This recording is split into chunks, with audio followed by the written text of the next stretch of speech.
নমস্কার। আজকে বানাবো বিরিয়ানি। বিরিয়ানি খেতে আমরা সকলেই খুবই পছন্দ করি। তাও যদি শুধুমাত্র বিরিয়ানি মশলা দিয়ে এত সুন্দর স্বাদের হান্ডি বিরিয়ানি হয়, তাহলে তো প্রতিদিন পাতে বিরিয়ানি থাকলেও শরীরের খুব একটা সমস্যা হবে বলে তো মনে হয় না। তাহলে চলুন খুব কম সময়ে এত সুন্দর স্বাদের বিরিয়ানি রেসিপিটি আপনাদের সাথে শেয়ার করি। প্রথমেই আমি পরিমাণ মতো বিরিয়ানির চাল নিয়ে নিয়েছি। এখন এই চালগুলোকে খুব ভালোভাবে ধুয়ে নিব। চাল ধোয়া হয়ে গেলে আমি কড়াইতে জল গরম হতে বসিয়ে দিয়েছি। জলটা হালকা গরম হয়ে এলে তাতে দিয়ে দিয়েছি সাদা তেল, একটি তেজপাতা, দারচিনি, এলাচ আর লবঙ্গ। জলটা গরম হতে হতে আমি এদিকে কিছু পরিমাণে আটা নিয়ে নিয়েছি। এটাকে জল দিয়ে মাখিয়ে নিব। জলটা ফুটে উঠেছে, এরপর এতে ধুয়ে রাখা চাল দিয়ে দিব। এই যে আটাটাও মেখে নিয়েছি।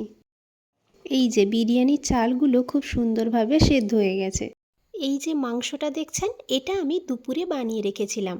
আর এই মাংসটা নারকেলের দুধ দিয়েই বানিয়েছিলাম। খেতে দুর্দান্ত স্বাদের হয়েছিল। আসলে দুপুরে চিকেন হলেই রাতে কেমন বিরিয়ানি খেতে মন চায়। তাই এভাবে যদি একবার বানিয়ে খান, তাহলে সত্যি কথা বলতে বারবার বানিয়ে খেতে ইচ্ছে করবে। এখন বিরিয়ানিটা কিভাবে বানাই দেখুন। প্রথমেই একটি মাটির হাঁড়ি নিয়ে নিয়েছি। তাতে গাওয়া ঘি, এটা ঘরেই বানানো। হাঁড়ির মধ্যে খুব সুন্দর করে এই ঘি লাগিয়ে দিয়েছি। এখানে বিরিয়ানির চাল থেকে আমি জল ঝরিয়ে নিয়েছি। আমি এই বিরিয়ানির ভাতটাকে বলতে গেলে পুরোপুরি সেদ্ধ করে নিয়েছি, কারণ আমি খুব একটা বেশি সময় দমে রাখবো না। এই বিরিয়ানিটা বানানোর জন্য আমি একটা বিরিয়ানি মশলা নিয়ে নিয়েছি। আপনারা এখানে বাড়ির তৈরি মশলাটাই রাখতে পারেন। এই যে প্রথমেই হাঁড়িতে আমি ভাত দিয়ে দিয়েছি। এখন এই ভাতের মধ্যে আমি ওই মাংস আর আলুগুলো দিয়ে দিব। আপনারা চাইলে এখানে ডিমও দিতে পারেন। সঙ্গে মাংসের গ্রেভিটাও দিয়ে দিব। আর উপর থেকে বিরিয়ানির মশলা চারিদিকে ছড়িয়ে দিব। এই যে খুব সুন্দরভাবে আমি মশলাটা ছড়িয়ে দিয়েছি।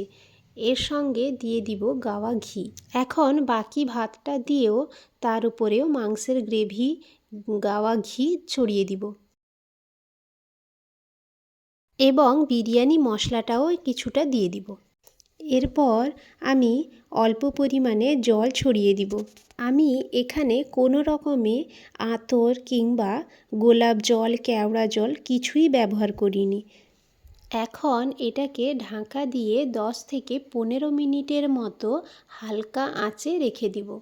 এখানে বিরিয়ানি তৈরির সমস্ত উপকরণ ব্যবহার করিনি ঠিকই, তবুও এই বিরিয়ানির স্বাদ কিন্তু সত্যিই দুর্দান্ত হয়েছিল।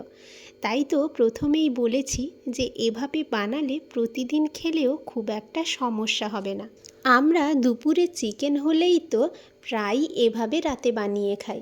আমি রান্নাটা হওয়ার অনেকক্ষণ পরই হাঁড়িটা খুলেছিলাম। যাই হোক, এই যে দেখুন আমার বিরিয়ানি কিন্তু তৈরি হয়ে গেছে। এবার শুধু খাওয়ার অপেক্ষা। এই যে দেখুন কত সুন্দর ঝুরঝুরে একেবারে বিরিয়ানিটা হয়েছে। ছোট বাবুকে নিয়ে এটুকুই বানাতে পেরেছিলাম। সঙ্গে রায়তা কিংবা স্যালাড থাকলে তো একেবারেই জমে যেত। আলু আর মাংসের স্বাদও দারুণ হয়েছিল। আজকে এই পর্যন্ত। দেখা হবে আবার একটি সুন্দর নতুন ভিডিও।